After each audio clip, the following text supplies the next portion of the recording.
군사 외교가 협상 파트 중에서 협상 분야를 논의를 하도록 하겠습니다. 외교의 핵심은 협상을 통해서 관련 국간의 상호 갈등적인 이익을 조정하는 데 있죠. 그렇기 때문에 협상은 곧 외교의 본질이고 또 요철을 할 수 있는 것입니다. 자, 여기서 협상이란 둘 이상의 국가 간의 이해관계가 상충될 경우에 상호 수용 가능한 제2의 교환을 통해서 당사자 간의 이해를 조정하는 과정을 우리가 협상이라고 말하는 것이죠.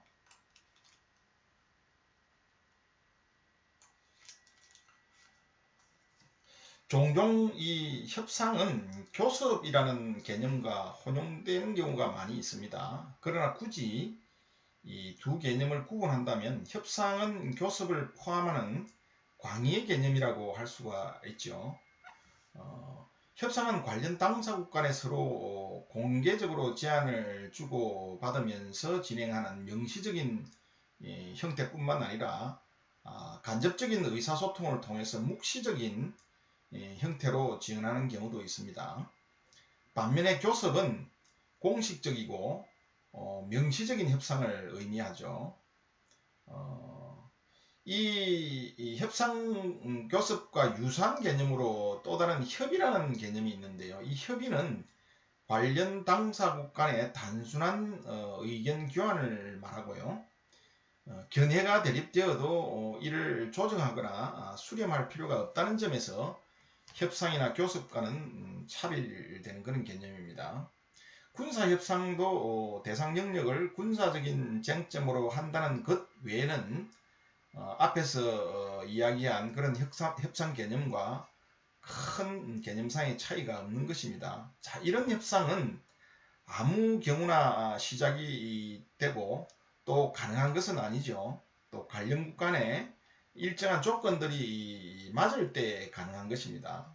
자, 그렇다면 협상이 필요하게 되는 상황은 어떤 경우인가? 독립된 협상 주체가 둘이라는 전제하에서 대체로 어떤 요건이 충족이 되면 협상이 필요하고 또 가능하겠죠. 자, 이런 요건들은 어떤 요건이냐면 첫 번째로는 당사자들이 매우 상호 대립하는 이해관계를 지니고 있다고 서로 인식을 해야 한다는 것입니다. 당사자들 간에 추구하는 이익의 대립이 없고 단순히 정보의 교환이나 의견 교환을 위해서 모이는 회의는 앞에서 설명했던 협의이지 협상은 아닌 것이죠. 자, 두 번째 조건, 협상의 조건은 두 번째는 당사자들이 상대방의 입장을 이해하고 경우에 따라서는 상호 양보하고 대립된 이해관계를 조정할 가능성이 있다고 믿고 또 그렇게 할 용의가 있어야 협상이 이루어지는 것이죠. 만약 어느 일방 당사자가 이런 가능성이 전혀 없다고 생각을 하면 진정한 의미의 협상은 시작될 수가 없는 것이죠. 마지막으로 협상을 이루어지기 위해서는 당사국들이 이 협상을 통해서 이해관계를 조정하는 것이 하지 않는 것보다 유리하다고 인식해야 한다는 것이죠. 다시 말해서 협상을 위해서 지불하는 대가에 비해서 추구하는 이해관계가 너무 하찮은 것이라면 이 협상 상황은 발생하지 않게 되겠죠. 자, 이러한 협상 방법과 수단에 대해서 논의를 해보도록 합시다. 자, 협상 당사자들이 협상을 임할 때에는 흔히 당근, carrots죠, carrot. 당근과 채찍이라는 말을 많이 사용이 되는데요. carrot and stick이죠. 당근과 채찍으로 구분이 되는 이런 방법이 동원이 되죠. 협상 당사자들 간에. 이 당근의 방법이라는 것은 뭐냐면요. 협상에 있어서 일방 당사자가 다른 상대방 당사자에게 자신들이 제시한 조건을 수락할 경우에 일종의 그 보상을 제공하거나 혹은 그렇게 할 것을 약속하는 것을 의미합니다. 이 반면에 이 채찍의 방법은 상대국이 상대방으로 하여금 자신들의 입장을 변경하지 않을 경우에 보다 큰 대가를 치러야 한다는 점을 위협을 하거나 또 이를 실제 행동으로 옮겨서 일정 수준의 제재를 가하는 방법이 채찍의 방법이죠. 자, 일반적으로 이 위협이나 제재를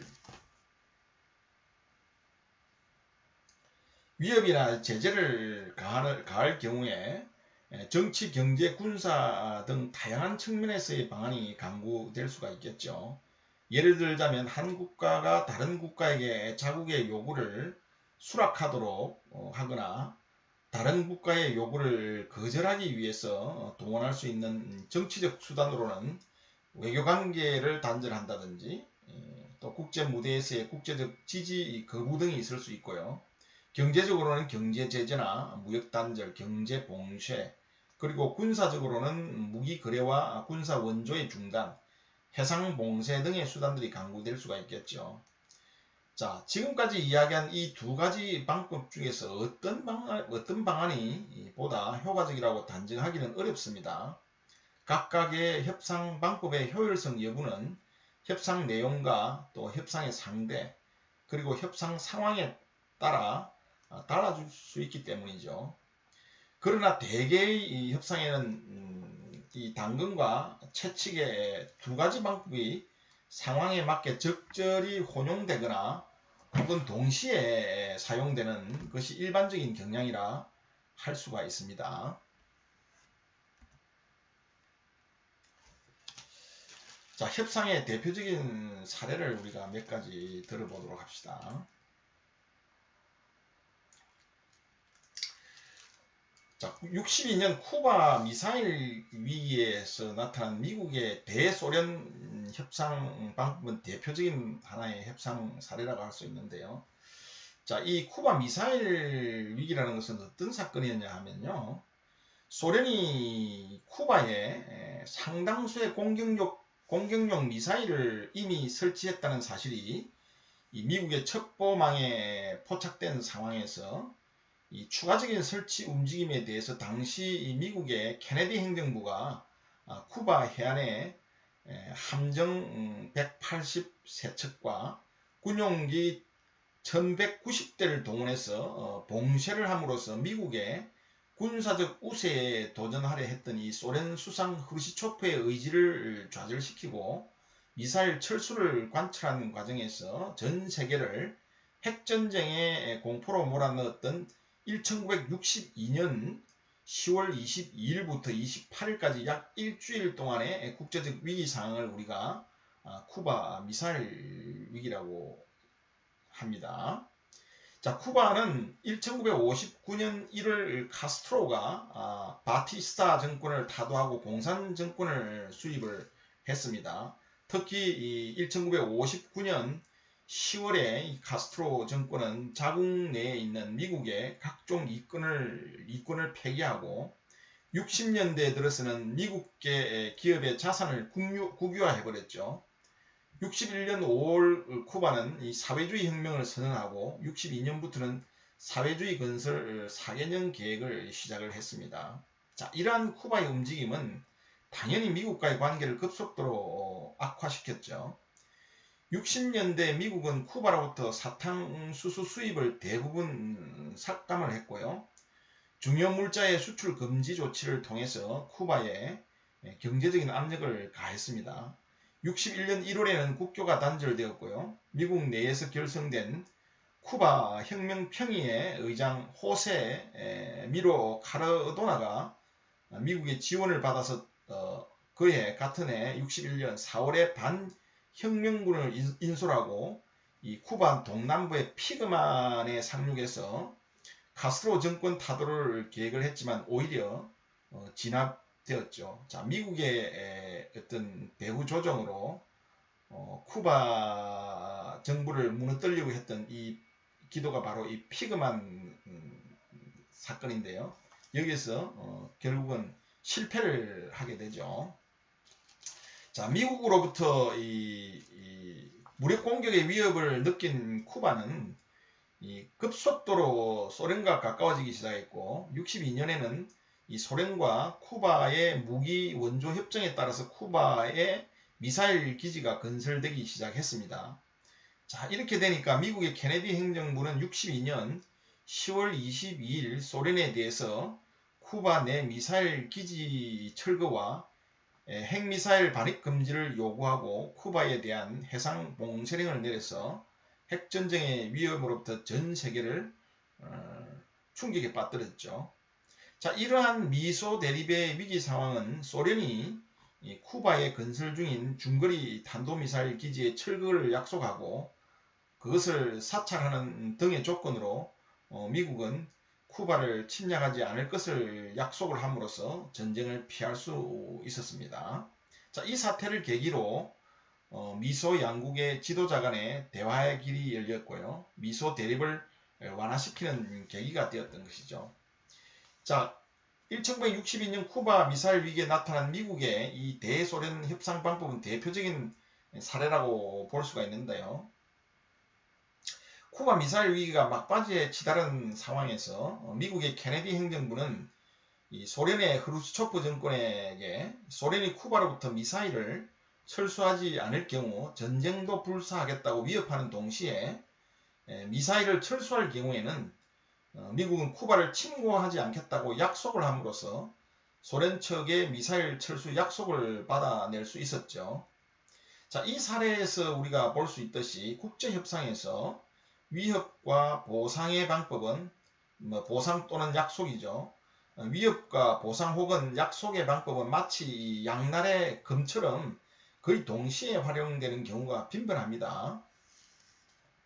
물론 가정이지만 앞에서 말한 쿠바 위기의 경우 만약 크루스초프 정권이 미국의 제안을 거부했을 경우에 이 사태는 급격히 악화되어서 미소 간의 전쟁 상황으로 진전될 수도 있었겠죠. 동시에 만약에 미국이 아무런 반대급부 예컨대 쿠바를 침공하지 않겠다는 약속 이런 어떤 반대급부 없이 소련 측의 일방적인 미사일 철수만을 요구했을 경우에도 상황은 악화되었을 가능성이 높다고 할 수 있습니다. 국가 간의 협상에 있어서 위협과 보상의 방법을 혼용해서 협상을 타결지은 또 다른 예로는 우리가 1994년 북미 제네바 핵 합의를 들 수가 있는데요. 이 북한 핵 문제는 89년 9월 프랑스의 상업위성이 영변지역 핵시설을 찍은 사진이 공개됨으로써 정폭이 되었죠.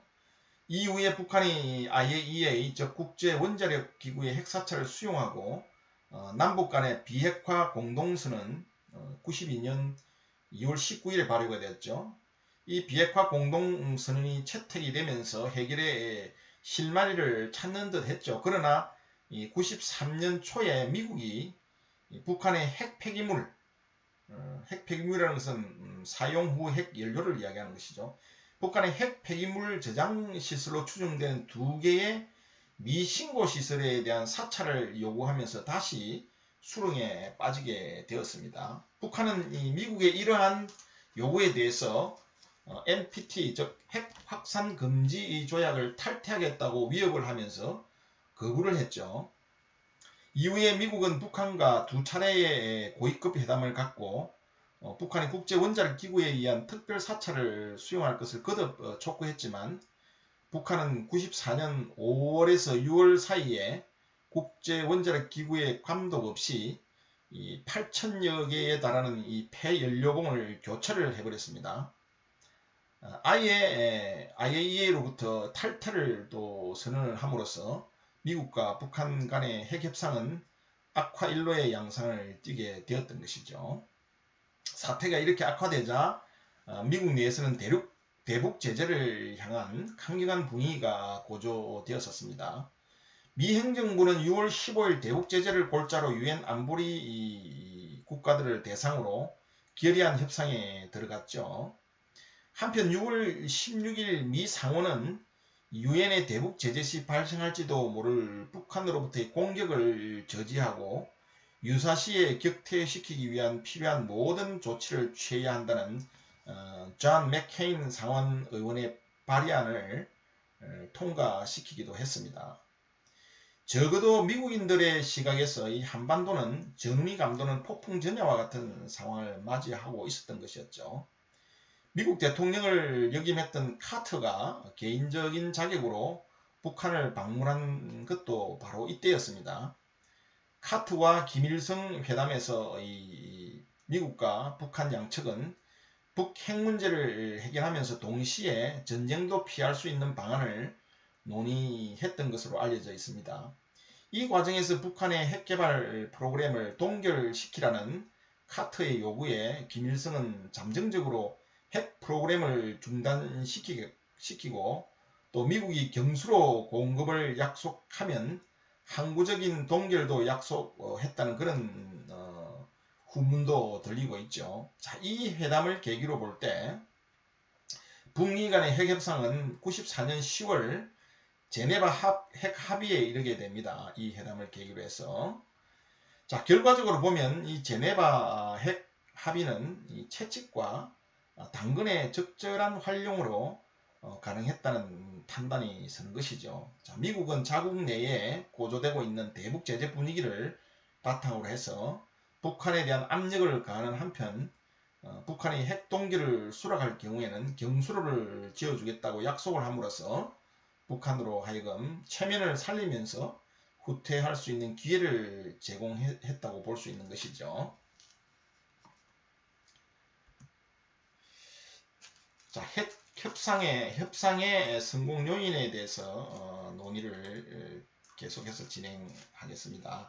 자국의 이 유리한 협상을 위해서는 일반적으로 당근과 채찍 그리고 보상과 위협의 방법을 효과적으로 활용하는 것이 중요하다고 할 수가 있죠. 그러나 협상은 상대가 있는 게임이고 또 모든 국가가 동일한 방법을 사용한다고 어느 경우나 성공을 장담할 수는 없습니다. 국가 간의 협상에서 어느 협상 일방 당사자가 상대방 당사자에게 사용하는 이 보상과 위협의 성공 여부는 다양한 조건에 따라 달라질 수가 있겠죠. 자, 여기에서는 이 중에서 상대적으로 중요하다고 생각되는 두 가지 요인에 대해서 한번 논의를 해보겠습니다. 첫 번째, 이 협상에 영향을 미치는 중요한 요소 중에 첫 번째는요. 협상 당사국의 능력이라고 할 수 있습니다. 자, 여기서 능력이라고 하는 것은 특정 협상 당사국이 상대방에 대해서 보상이나 위협의 방법으로 협상의 목적을 달성하고자 할 때 구체적으로 그러한 방법을 실제 집행할 수 있는 경제력 혹은 군사력을 지녔는가의 여부를 의미하는 것입니다.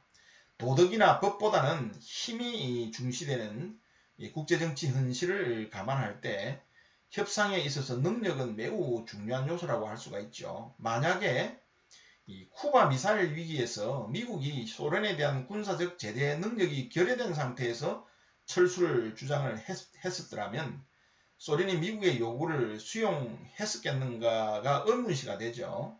94년 북미 제네바 핵 합의의 경우도 마찬가지입니다. 미국이 북한이 핵 동결을 이행할 경우에 경수를 제공한다고 약속을 했을 때 만약 북한이 미국이 경수로 제공 능력이 없다고 이렇게 생각을 했다면 협상은 결코 타결되지 않았었겠죠. 이 국가 간 협상에 있어서 실제 능력이 뒤따르지 못하는 위협을 하게 되면 이 종이 호랑이로 인식이 되죠. 그럴 경우에 협상의 목적을 달성하기는 매우 어려워진다고 할 수 있습니다. 자, 이 능력과 함께 중요한 다른 하나는 협상할 때에 특정 협상 당사자가 상대방에게 제시하는 이 보상책이나 위협이 신뢰성을 동반해야 한다는 점이죠. 이 credibility가 없다면 결국은 믿지 않게 되겠죠. 여기서 말하는 신뢰성이란 일방 또는 협상 당사국이 이 제시한 보상이나 위협책이 실제 실행될 수 있다고 상대방과 협상 당사국에 믿게 하는 능력이죠. 만약 A라는 국가가 B라는 국가에게 특정 조건을 수락하지 않을 경우에 군사적 공격을 감행하겠다고 하면 이 B 국가가 A 국가의 결행 의지를 의심한다고 하면 A 국가의 위협은 효과를 발휘할 수가 없게 되겠죠. 이소부가에 나오는 이 늑대와 소년의 이야기는 반복된 거짓말로 신뢰성을 상실한 이 소년의 이야기를 대변한다고 할 수 있습니다. 자, 예를 들면요. 쿠바 미사일 위기 시에 소련이 쿠바에서 미사일 기지를 철수하지 않을 경우에 전쟁도 불사하겠다는 이 미국의 의지가 소련 측의 일종의 허풍으로 블러핑으로 인식이 되었다면 크루시초프 정권은 쿠바로부터 미사일 기지를 철수하지 않았을 가능성이 높다고 할 수 있습니다. 신뢰성은 핵 전략에 있어서도 매우 중요하죠. 과거 미 소의 핵 전략의 근간을 이루었던 억제 전략은 만약 어느 일방이 핵 공격을 가할 경우 우리가 이걸 1차 공격이라고 합니다. 상대방은 자신들의 핵 공격 능력을 완전히 파괴당하지 않고 그에 상응한 혹은 더 강력한 반격, 2차 공격이죠. 반격을 가할 수 있는 능력을 지니고 있다는 사실을 서로 간에 인지함으로써, 즉 핵을 보유한 국가 간의 인지를 함으로써 상호 핵 공격을 저지토록 한다는 것을 골자라고 하고 있는 게 바로 억제 전략입니다. 만약 여기에서 이 억제 전략에서 어느 일방이 그러한 2차 공격력을 지니고 있지 못했다면 미국과 소련 간에는 전략무기 제한협정과 같은 이런 핵 통제 협상이 불가능했을 것입니다. 자, 이처럼 협상에서 협상 당사국이 지닌 능력과 신뢰성은 협상의 성사 여부에 중요한 영향을 미칩니다. 다시 말해서 이 특정 협상 당사국이 상대방 협상국에 대하여 협상 목적을 달성하기 위해서는 당근과 채찍을 효과적으로 활용을 하기 위해서는 이를 실행할 수 있는 경제력과 군사력은 물론 반드시 이행할 것이라는 신뢰성이 뒷받침이 되어야 한다는 것이죠. 일반적으로 말하면 이 능력이 있으면 신뢰성은 높아진다고 할 수 있습니다. 그러나 어떠한 경우나 능력이 있다고 신뢰성이 높아진다고 할 수는 없습니다. 능력을 구비하고 있어도 신뢰성이 저하되는 경우도 있죠. 신뢰성은 먼저 이 협상 대상물의 가치, 그리고 협상 당사국의 능력, 과거의 경험 등 이 다양한 요소들에 의해서 결정되기 때문입니다. 예를 들면 일방 협상 당사국이 협상 과정에서 위협의 방법을 구사할 경우에 이는 상대방 협상 당사국이 자신들이 추구하는 협상의 대상물 혹은 조건에 부여하는 가치가 높으면 높을수록 상대방이 하는 위협의 신뢰성 또한 높아진다고 할 수 있겠죠. 더불어서 이 위협의 방법을 구사하는 협상 당사국의 능력이나 국력이 강하면 강할수록 그 위협의 신뢰성 또한 높아진다고 할 수 있습니다. 나아가서 이 위협을 하는 국가가 과거 협상에서 위협을 하고도 이를 실제 이행하지 않은 경우가 많으면 많을수록 그만큼 그 국가가 하는 위협은 신뢰성이 줄어든다고 할 수 있는 것이죠.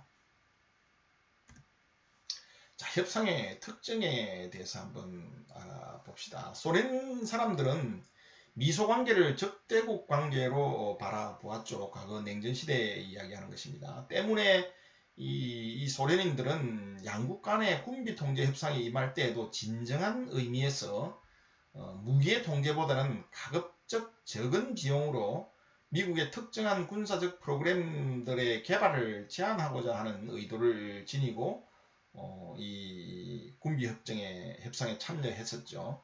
협상 대상국이 다른 협상 당사국과 어떤 관계에 있는 국가인가 여부는 협상 과정과 결과에 중요한 영향을 미칩니다. 특히 자국의 안보에 직접적인 영향을 미치는 군사협상의 경우에 이런 경향은 더욱 정대된다고 할 수 있겠죠. 자, 여기에서는 협상 상대국에 따라서 협상의 성격과 특성이 달라지는데요. 이러한 것들에 대해서 좀 세부적으로 논의를 해 보도록 하죠. 자, 브래디라는 학자는 과거 미국이 경험했던 군사 협상들에 대한 사례 연구를 통해서 몇 가지 분석을 하고 있는데요. 자, 첫 번째가 협상은 그 대상국이 동맹국, 적대국 혹은 우방국이냐에 따라서 그러니까 협상 대상국가가 동맹국이냐 아니면 적대국이냐 혹은 우방국이냐에 따라서 이 정서, 이해관계의 정도, 관계의 범주 등에서 차이가 있다는 것을 밝혀냈죠. 자, 이는 협상의 과정과 결과에 심대한 영향을 이러한 이 동맹국이냐 적대국이냐 우방국이냐라는 협상 대상국에 따라서 협상의 결과에 상당한 영향을 주고 있다고 분석을 하는 것이죠. 자, 여기에서 정서라는 말은 어떤 의미냐 하면 협상 당사국 간의 오랜 기간에 걸쳐 형성된 긍정적인 혹은 부정적인 느낌의 정도를 우리가 정서라고 그리고요. 자, 이해관계의 정도는 일방 협상 당사국이 협상 상대국에게 기존의 관계를 유지하기 위해서 자국의 특정 자원을 기꺼이 제공하고자 하는 의지의 정도를 우리가 이해관계의 정도라고 브래디는 정의를 내렸고요. 그리고 관계의 범주는 협상 상대국 간 관계 복잡성을 의미하는데요. 관계가 복잡하다는 것은 협상 상대국 간의 교류와 협력의 범위가 정치, 경제, 문화, 사회, 군사 등 제 분야에 걸쳐 이루어진다는 것을 뜻합니다. 자, 다시 한번 정리하자면 브래디는 협상의 결과와 협상의 영향에 미치는 것은 협상 대상국들이 어떤 성격의 협상 대상국이냐에 따라서 협상의 결과가 달라진다는 거예요. 결국 협상 대상국가가 동맹국이냐 또는 적대국이냐 우방국이냐에 따라서 협상에 미치는 영향과 결과가 달라진다는 것이죠. 자, 이러한 것들을 사례 연구를 통해서 분석을 했는데요. 이 분석을 하는 요소를 세 가지 요인을 가지고 분석을 했죠. 우선 정서적인 측면에서, 이해관계도의 정도라는 측면에서, 그리고 관계의 범주라는 측면에서 분석의 요소로 사용을 해서 사례 연구를 통해서 이러한 자신의 주장을 이제 밝혔던 것이죠. 여기서 말하는 정서라는 것은 긍정적인 혹은 부정적인 느낌의 정도를 이야기하는 것이고요. 이해관계의 정도라는 것은 어떤 자원을 또는 뭐 특정 어떤 자원을 기꺼이 제공하고자 하는 어떤 의지의 정도를 이야기하는 것이고, 그리고 관계의 범주라는 것은 어떤 관계 복잡성을 이야기하는데, 이 관계의 복잡하다는 의미는 뭐냐 하면 협상 상대국 간의 교류와 협력의 범위가 정치, 경제, 문화, 사회, 군사 등 제 분야에 걸쳐 이루어진다는 것을 의미합니다. 자, 그러면 이 브래디의 연구 결과를 대상국에 따라서 하나하나 살펴보도록 합시다. 자, 우선 적대국 간의 협상이죠. 자, 적대국 간의 협상. 다시 동맹국 간의 협상을 먼저 봅시다. 동맹국 간의 협상, 결론적으로 동맹을 맺고 있는 국가 간에는 긍정적인 정서, 높은 공약의 정도, 그리고 광범위한 관계 범주를 형성하는 특징을 지닌다고 주장을 하고 있습니다. 물론 동맹국 간에도 경쟁적인 측면과 협력적인 측면이 상존하는 것이 사실이지만 전반적으로는 이 상존하는 측면이 강하다는 것이죠. 협력적인 측면이 강하다는 것이죠. 동맹국 간에는 이 군사적 측면에서는 공통된 위협 인식을 지니는 것은 물론이고요. 다른 다양한 분야에 있어서도 상호 인식을 공유한다는 특징을 가지게 된다는 것입니다. 그리고 또 동맹국 간에는 높은 공약의 정도가 요구가 되죠. 그러나 동맹을 유지한다는 것 자체는 동맹국들에게 무형의 값비싼 대가를 요구를 합니다. 이 동맹을 유지하기 위해서 이 참여국들은 경제적, 군사적 자원의 기여와 함께 이 외교 정책의 유연성도 일정 수준 제한을 받기 때문이죠.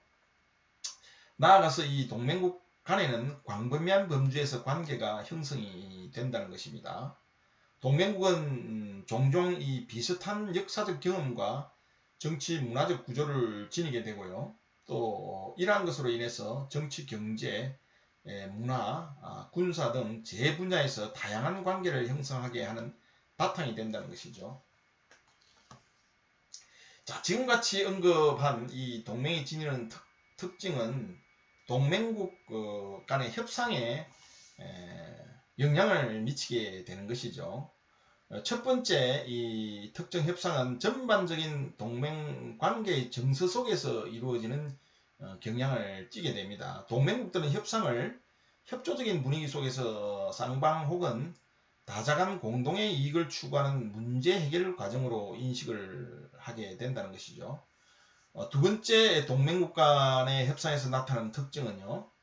이 동맹관계는 상호 공동의 이익을 추구하는 데 도움을 줍니다. 동맹국들은 이 위협에 대한 인식뿐만 아니라 공동의 목표에 대한 이해를 같이 한다는 것이죠. 자, 이런 경향은 동맹이 아닌 국가와의 협상보다는 동맹국 간의 협상에서 협상 당사국들이 자국의 이익이 무엇인지 분명하게 구별할 수 있다는 점을 시사하고 있습니다. 세 번째, 이 동맹국 간의 관계가 매우 광범위하다는 사실은 협상 과정에서 운신의 폭이 그만큼 크다는 것을 의미하죠. 협상이 오랜 시간에 형성된 지속된 관계 속에서 이루어지기 때문에 동맹국들은 다양한 측면에서 협상 대안을 강구할 수 있는 것입니다. 마지막으로 동맹국들은 과거 공동의 이익을 위해서 협력한 경험을 지니고 있어서 보다 쉽게 신뢰를 구축을 할 수가 있습니다. 일반적으로 동맹국이 아닌 국가 간의 협상에서는 협상 초기 상대방을 어디까지 신뢰할 수 있는가를 판단하는데 많은 시간을 허비하게 됩니다. 절차적인 어떤 문제에 시간을 낭비하게 된다는 말이죠.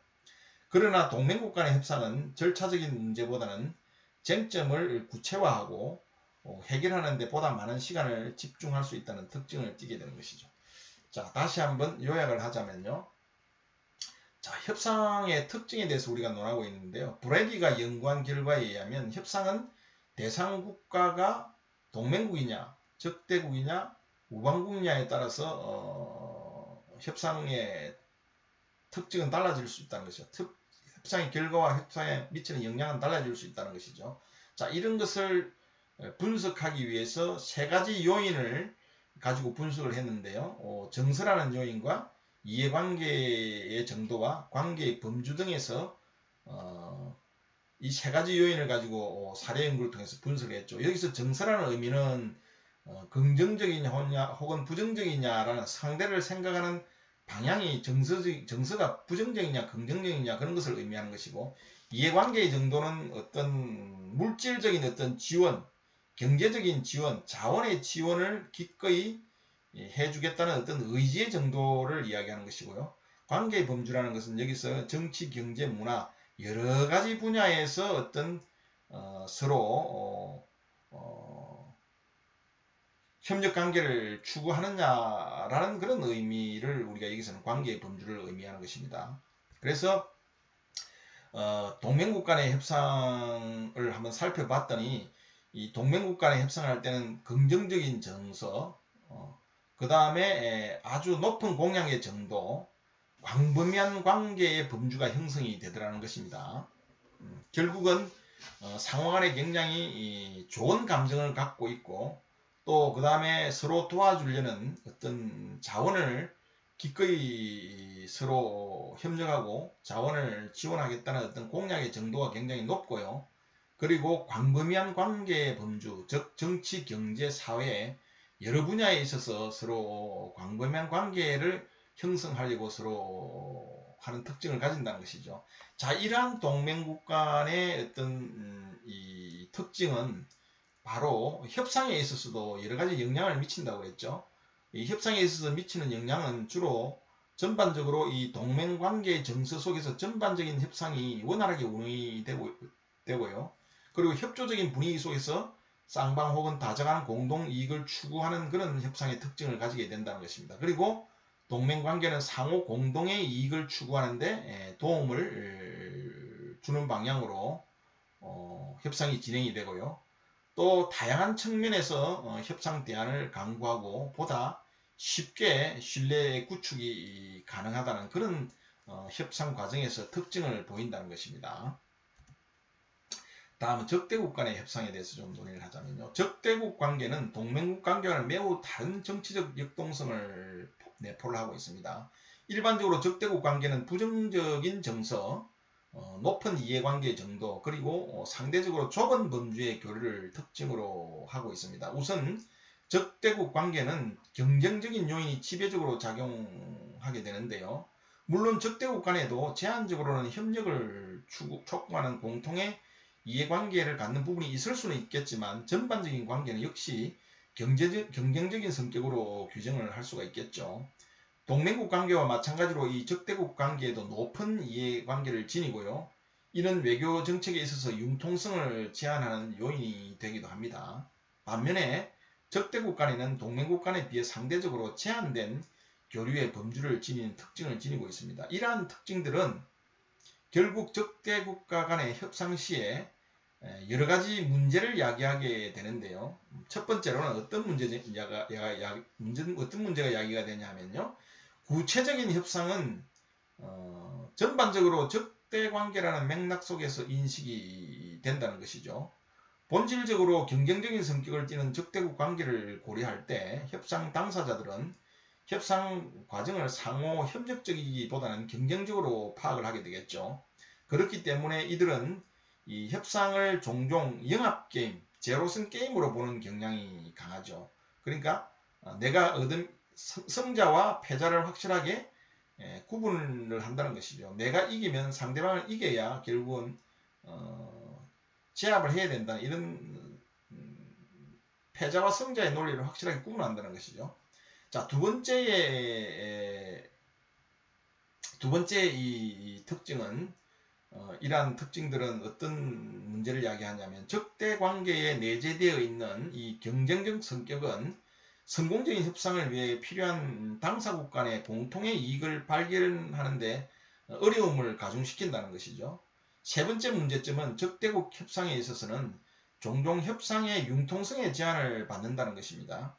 제한된 교류와 접촉의 기회는 이 협상 대안의 선택의 폭을 감소시키기 마련이기 때문이죠. 그리고 마지막으로 어떤 문제가 있느냐 하면 적대국 간의 신뢰를 조성하기는 상대적으로 어렵고요. 설사 가능하다 할지라도 매우 점진적으로 구축된다고 할 수가 있죠. 자, 우리가 지금 어떤 논의를 하고 있느냐면요. 브래디가 연구한 협상의 특징에 대해서 논의를 하고 있는데요. 브래디 연구에 의하면 협상은 대상국이 동맹국이냐, 적대국이냐, 우방국이냐에 따라서 정서와 이해관계의 정도, 관계의 범주 등에서 차이를 보이고 이러한 차이점들은 협상 과정과 결과에 심대한 영향을 준다는 것이죠. 그래서 동맹국 간의 협상에서는 긍정적인 정서, 높은 공량의 정도, 광범위한 관계 범주 형성된다는 특징이 있는데요. 이러한 특징들은 결국은 이 슬라이드에서 보는 바와 같이 세 가지의 세 가지의 측면으로 영향을 미친다는 것이죠. 협상을 할 때 이러한 영향과 결과가 나타난다는 것입니다. 그리고 적대국 간의 협상에서는 부정적인 정서와 높은 이해관계 정도, 좁은 범주의 교류를 특징으로 하고 있는데요. 이러한 것들은 결국은 협상 과정에서 몇 가지 문제점을 야기시키는데요. 우선 협상을 경쟁적으로 서로 바라보고 영합게임으로 간주한다. 그러니까 죽지 않으면 살기 식의 어떤 그런 자세로 협상을 한다는 것이죠. 경쟁적 성격은 당사국 간에 또 공통의 이익 발견을 어렵게 해주고요. 그리고 협상 대안에 대한 선택의 폭이 좁아지죠. 그렇기 때문에 융통성이 제한이 되고요. 적대국 간의 신뢰 조성이 어렵고요. 또 신뢰 조성을 한다 하더라도 매우 점진적으로 슬로우하게 진행된다는 그런 협상 과정에서 문제점이 일어난다는 것이죠. 자, 다음은 우방국과의 협상에 대해서 한번 논의를 해보죠. 동맹도 적대도 아닌 우방국 간의 이 관계에는 이 전반적으로 긍정적인 정서, 그 다음에 낮은 수준의 이해관계, 그리고 제한된 범죄의 교류를 특징으로 합니다. 우선 우방국 관계를 규정하는 것은 동맹국이나 적대국을 규정하는 것보다 훨씬 어렵죠. 물론 우방국 관계에도 동맹국 관계와 같이 협조적인 정서가 지배하는 것이 사실이지만 그 강도는 이 동맹국에 비해서 훨씬 떨어지죠. 또한 우방국 관계는 동맹국과 적대국 관계와는 달리 낮은 수준의 이해관계를 특징으로 합니다. 나아가서 이 우방국 관계는 매우 제한된 교류의 범주를 지닌다 할 수 있겠죠. 자, 이러한 특징을 지니는 우방국 관계를 고려할 때 이들 국가 간의 협상은 동맹국 혹은 적대국과는 또 다른 협상의 문제를 이야기를 하는데요. 첫 번째, 동맹국과는 달리 장기간에 걸친 지속된 관계가 미비된 상태에서 특정 협상은 사안에 따라서 임시방편으로 이루어질 수밖에 없다는 것이죠. 자, 이런 경향은 협상 당사자들에게 단판 승부의 사고를 강화시켜서 협상 과정에서 상호 공동의 이익보다는 개별 이익을 추구하게 된다는 것입니다. 두 번째 문제는 교류의 범주가 매우 제한되어 있기 때문에 협상 과정에서 상대방에게 사용할 협상 대안 혹은 협상의 레버리지, 즉 지렛대가 매우 제한된다는 특징을 지니게 되는 것이죠. 마지막으로 이 제한된 교류와 지속적인 관계 부재 등을 고려해 볼 때 비록 우방국 사이라도 불신의 문제는 여전히 상존한다는 것입니다. 자, 이와 같은 협상 환경에서 미스 퍼셉션, 오식이죠. 오식. 잘못 인식하는 걸 말하는 겁니다. 미스 퍼셉션이나 오만, 미스 캘큘레이션, 오판이죠. 오판. 이 오식이나 오판은 언제라도 일어날 수 있다는 것이죠. 자, 요약을 해보자면요. 국가 간의 협상은 협상 대상 국가가 누구냐에 따라서 추구하는 협상이 협상 이익 그리고 협상 전략과 전술이 영향을 받을 수 있다는 것이죠. 그러나 이 국가 간의 관계는 고정불변하는 것은 아니고요. 끊임없이 변하는 것이죠. 국제관계에서 오늘의 동맹이 내일의 적이 될 수가 있고 또 오늘의 적이 내일의 친구가 될 수 있다는 것이 현실입니다. 중요한 사실은 협상 대상국에 따라 협상의 역동성이 변화될 수 있다는 것입니다. 오늘은 여기까지 논의하도록 하죠.